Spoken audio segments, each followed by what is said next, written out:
अच्छा है। मेमन जमात के लोग हमारे पास आए थे, एक अच्छा कैंप का आयोजन उन्होंने किया है। लोगों की खिदमत के लिए वो आए हैं। खास करके जब भारत में बेरोजगारी बढ़ रही है, भारत में धर्म के ऊपर ज्यादा काम होता है, भारत बेरोजगारी पे काम ही नहीं होता है, महंगाई पे काम नहीं होता है, तो बेरोजगारों को रोजगार मिलना ये बहुत महत्वपूर्ण बात है।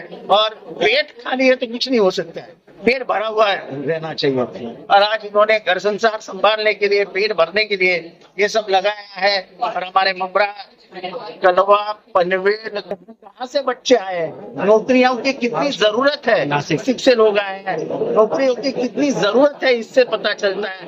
मुझे लगता है बहुत ही अच्छा काम ये कर रहे हैं। ये अंधेरी के अलाइन